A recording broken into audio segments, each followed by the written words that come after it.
Canada is currently paying billions into the F-35 program while simultaneously conducting a strategic fighter review that includes the Swedish Gripen. The US has issued direct NORAD warnings about what happens if Canada cuts those orders. Meanwhile, Saab just unveiled a game-changing package that combines Gripen fighters with GlobalEye surveillance aircraft, and Rolls-Royce's Freedom engine could end American control over NATO air power forever. Add Sweden's next-generation stealth fighter development, and you're watching the biggest alliance transformation since the Cold War. This is explosive. Here's the contradiction that has Pentagon officials losing sleep. Canada has invested 613 million Canadian dollars into the F-35 program and publicly committed to purchasing 88 aircraft worth $19 billion.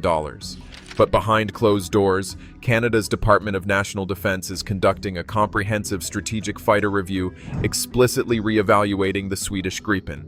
This isn't routine due diligence. This is an active comparison that could cancel the entire F-35 deal. The United States is not handling this well. Pentagon officials delivered classified briefings warning that reducing F-35 orders would seriously damage NORAD integration. They argue mixed fighter fleets create communication gaps and coordination failures that Russian bombers could exploit during Arctic intercepts. Beyond military warnings, the U.S. has leveraged trade negotiations, suggesting fighter decisions could influence USMCA agreements. This is economic blackmail dressed as alliance partnership. Domestically, Canada faces enormous pressure. Quebec desperately wants the industrial jobs and technology transfer Sweden offers. Public polling shows 58% of Canadians support considering alternatives to American equipment, reflecting frustration with U.S. political dysfunction. Prime Minister Trudeau sits between alliance loyalty and domestic political survival.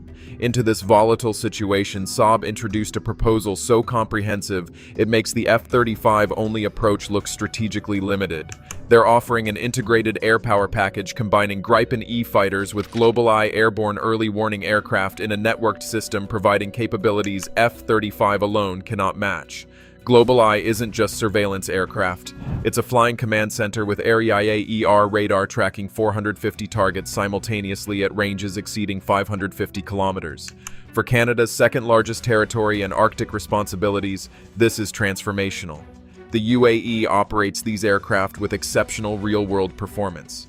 Here's Saab's brilliant pitch. Operating Gripen plus GlobalEye costs significantly less than equivalent F-35 numbers while providing superior operational flexibility.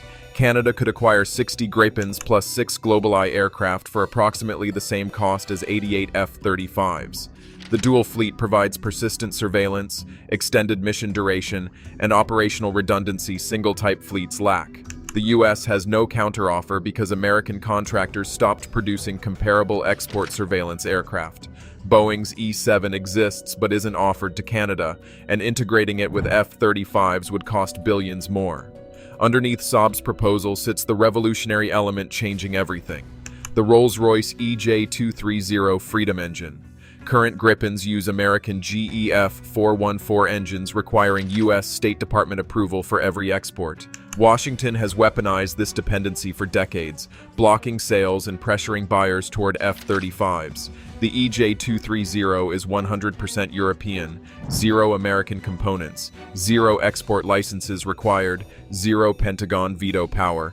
Britain and Sweden can sell Gripen to anyone without asking Washington's permission. This fundamentally breaks the stranglehold America has maintained over Allied fighter exports for over 4 decades.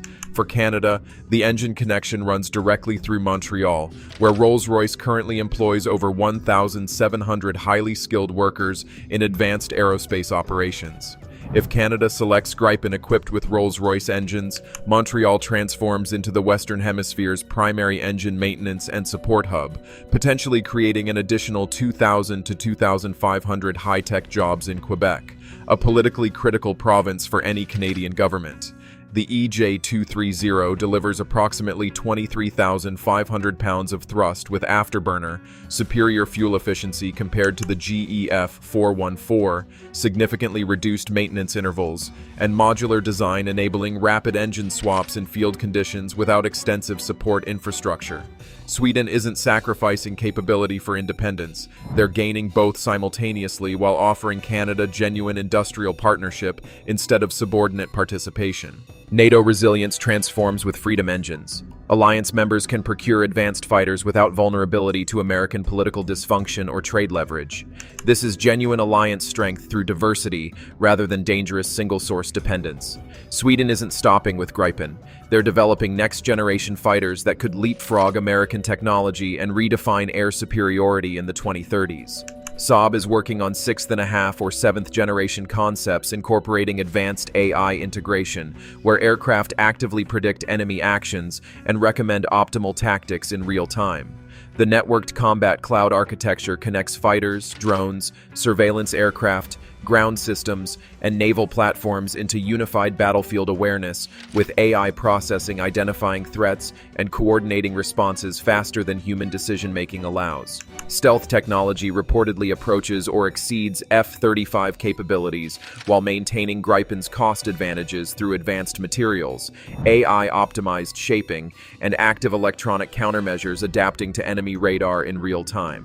Loyal wingman drone integration is built in from the beginning. Each manned fighter controls multiple unmanned combat aircraft, multiplying firepower while keeping pilots from dangerous environments. Sweden's timeline suggests operational capability years earlier than US programs at a fraction of development cost. Cost projections indicate Sweden's next-generation fighter might cost $80 to $100 million compared to over $200 million for American 6th-generation platforms. If Sweden delivers comparable capability at half the price, the global fighter market restructures around European technology. Canada's decision determines whether this transformation happens or remains theoretical. If Canada chooses Gripen with Rolls-Royce engines, the precedent shatters American fighter export dominance. Poland immediately requests similar deals. Finland reassesses F-35 commitments. Romania postpones procurement to evaluate Swedish options. The domino effect accelerates. Public Gripen support is growing across NATO through social media and defense forums. People question why nations spend triple for American fighters when European alternatives provide comparable capability with industrial benefits and sovereignty protections. European nations are quietly coordinating procurement strategies to reduce American dependency. Multiple simultaneous Gripen commitments create economies of scale, reducing per-unit costs, while establishing independent supply chains immune to U.S. political interference. The Pentagon's response options are all bad. Threatening trade wars alienates allies and proves European independence arguments. Offering better F-35 terms admits decades of overcharging. Accepting the shift surrenders defense export dominance. The next 12 to 24 months represent the critical window. Canada must finalize procurement. Sweden will reveal next-generation development details. Rolls-Royce will confirm EJ230 integration. These converging timelines create the perfect storm, redefining NATO air power forever. This is the biggest NATO transformation since the Cold War ended. Canada holds the key to alliance independence, European sovereignty, and breaking American monopoly on advanced military technology.